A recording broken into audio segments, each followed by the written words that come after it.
అసలు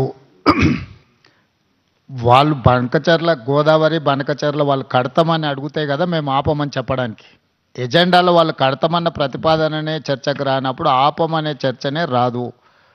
ఉన్న అన్ని సమస్యల్ని కృష్ణానది మీద గోదావరి నది మీద ఉమ్మడి రాష్ట్రాలకు ఉన్న సమస్యల్ని చర్చించడానికి, సమస్యల్ని గుర్తించడానికి అధికారులు ఇంజనీర్లతో ఒక కమిటీ ఏర్పాటు చేసి ఆ కమిటీలో చర్చించిన తర్వాత మిగతా అంశాలు ముఖ్యమంత్రుల స్థాయిలో చర్చించుకోవాలని నిర్ణయం తీసుకున్నాము. ఈ సమావేశంలో ప్రస్తావనకు వచ్చి తీసుకున్న నిర్ణయాలు 4 ప్రధానంగా. ఆ విషయం స్పష్టంగా మంత్రి గారు చెప్పినరు.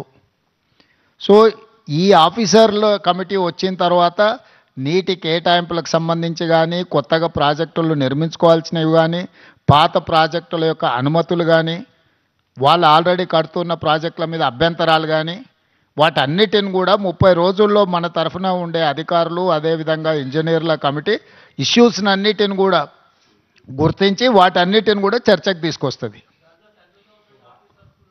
Yes, definitely. లేదు, ఇది అపెక్స్ కౌన్సిల్ మీటింగ్ కాదు. It is just informal meeting organised by government of India Jal Shakti to break through certain issues.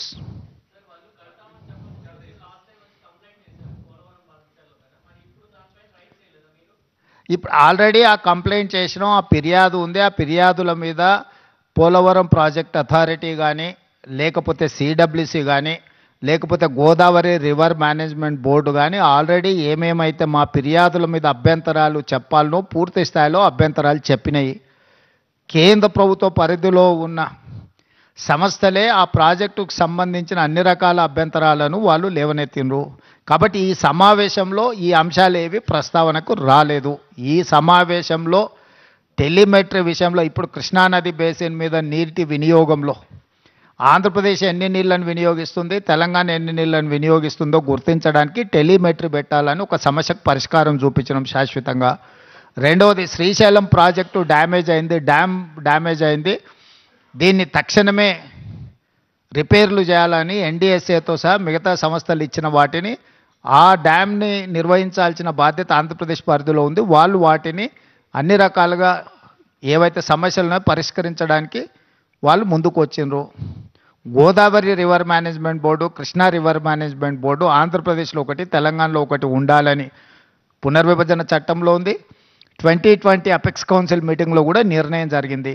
దాన్ని అమలు చేయాలనుకున్నాం. ఇప్పుడు మీరు చెప్పే అన్ని అంశాలు, నీళ్లు కానీ, కొత్త ప్రాజెక్టులు కానీ, లేకపోతే ఇతర ఏ ప్రాజెక్టులు అన్నీ కూడా అధికారులు ఇంజనీర్ల కమిటీ ముందల ప్రస్తావనకు వస్తే అక్కడ చర్చించిన తర్వాత అక్కడి నుంచి పైకి వస్తాయి. అన్నీ ఉంటాయి, ఎన్ని ఉన్నాయో